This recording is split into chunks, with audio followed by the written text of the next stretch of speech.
Pay. From your vantage point, how big a deal were the enhancements to Apple Pay that we saw today?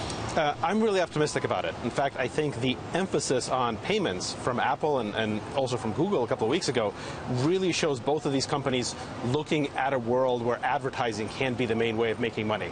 I think whoever controls payments is really going to have the leverage to succeed in the future. And I think overt advertising is really going to diminish. And this is both Apple and Google realizing that that's happening. Apple is probably in a better position than Google is right now in payments. Interesting. You know, Ben, would you echo those thoughts? Well, I think what's impactful about it is when mobile first started, it had very low conversion rates, especially compared to the desktop. Right. But now with Apple Pay and in apps and things like that, when you just press the button, you could potentially have a better conversion rate on mobile than on the desktop, which is kind of flipping everyone's expectations on their head. But, I mean, Brian, how much do you see this Apple Pay, now that it's, again, been out there for a little while, really adding to the bottom line? Yeah, I think it's relatively modest, even in the foreseeable future. Right. I don't think it's going to have a financial impact. But what gets me excited, it brings people into the ecosystem or keeps into the ecosystem. I use Apple Pay at least 2 to 3 times a day. Yeah. And, you know, next month they said they're going to be moving into the UK. They changed Passbook. It's going to be called Wallet now, right? Also sounds a little like Google Wallet, but yeah. we'll leave that. We'll leave that aside. I mean, when I was watching my Twitter feed, you saw a lot of, hey, didn't Google just do that? Doesn't Microsoft already do that? Oh, wait, that's Spotify's thing. You see a lot of Apple borrowing things from other companies and integrating them.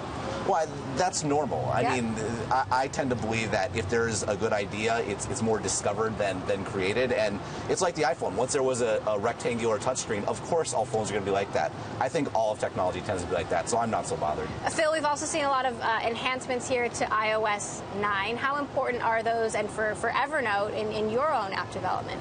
I think the past couple of years, the Apple ecosystem has been moving to be much more friendly towards developers and productivity apps in general.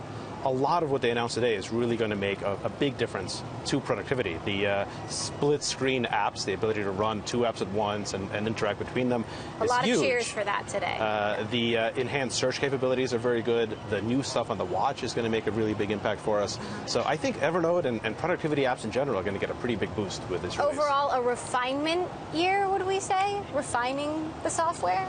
Yeah, I think, you know, they focused on the user experience today, increased security. I think those are a couple themes across both the Mac and in iOS. Also an interesting comment from Craig Federighi, Apple executive, about our data. He said, we're not interested in owning your data. It's all going to be on the device. We don't actually want it. How is that genuine?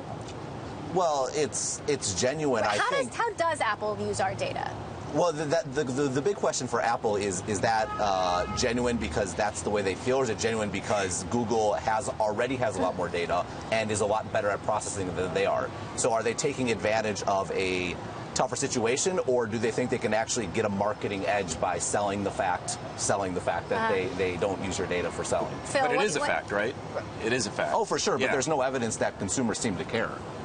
Oh, I think consumers are going to care a lot. Yeah. I think as personal and wearable devices become much more mainstream and become much more intimate, our tolerance for where our data goes is going to become significantly more constrained. I think you can make a really wonderful experience by focusing on the product and the experience and not focusing on being clever with monetizing users' data. I think this is a very genuine feeling on Apple's part that they're going to make better products if they focus solely on making a product that people want to pay for, not making a product that's trying to get your data in order to do something clever with it in the back end. Well, the big question, though, is to what extent does having that data make for a better product? If Google now, which I think now is much better than Siri, continues to extend its lead, now Apple's asking you to pay for an inferior product because they say they're going to protect your data better. You know, I don't think people expect free products. I think people expect great products. And when they can get a great product that's free, of course they'll choose the free one.